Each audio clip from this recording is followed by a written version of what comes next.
La team, quelques petites informations sont sorties sur le mercato du FC Barcelone, on en parle tout de suite.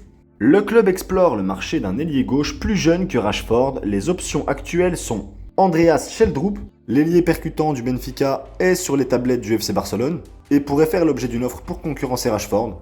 En deuxième option, on a Victor Munoz. L'ailier espagnol d'Osasuna est sur un petit nuage depuis son goal face à la Serbie en équipe d'Espagne et pourrait aussi être considéré comme une piste alternative. Mais cette info-là, personnellement, je la prendrai avec de grosses pincettes parce que c'est un joueur qui a joué pour le Real Madrid et qui a un amour certain pour le Real Madrid. Et voir un Madrilène rejoindre le FC Barcelone, pas sûr que ça plaise à tout le monde. Et en troisième option possible, on retrouve Jan Virgili, l'ailier tout aussi talentueux de Majorque. Mais alors lui, ça reste un petit peu différent. Car si vous êtes fan comme moi du FC Barcelone, vous devez savoir que le joueur a été formé au FC Barcelone et que si le club venait à le choisir, je pense sans aucun doute possible qu'il reviendrait sans poser de questions. La deuxième information est à prendre plus au sérieux car elle nous vient directement de Fabrizio Romano et il dit que le rêve de Xavi Simons est de rejouer un jour pour le FC Barcelone, même si actuellement il n'y a rien entre le joueur et le club. Xavi Simons qui, vous le savez, a aussi été formé par le FC Barcelone. Entre-temps, il est passé par le PSG, le PSV, Leipzig et aujourd'hui Tottenham. Est-ce que sincèrement pour vous c'est une bonne option? Pour ma part, je pense que non. Je le trouve trop personnel.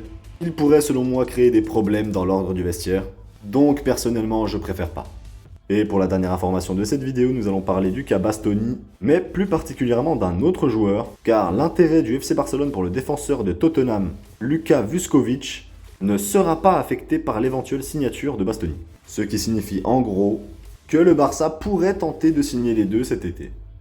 Est-ce que c'est possible? Je ne sais pas, honnêtement, vu la valeur actuelle du joueur, 19 ans, coté à 60 millions, si tu fais le calcul avec les 50 millions possibles de Bastoni et les 80 à 100 millions possibles pour Julián Álvarez, on n'est pas loin des 200 millions d'euros dépensés sur ce mercato.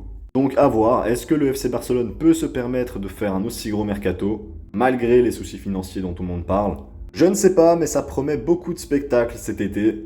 En tout cas les amis, c'est tout pour cette vidéo. D'ailleurs, je vous invite à me rejoindre sur YouTube et d'aller voir ma nouvelle vidéo débrief sur le match amical entre l'équipe d'Espagne et la Serbie. Sur ce, on se dit à la prochaine. C'était Rizura, Visca Barça.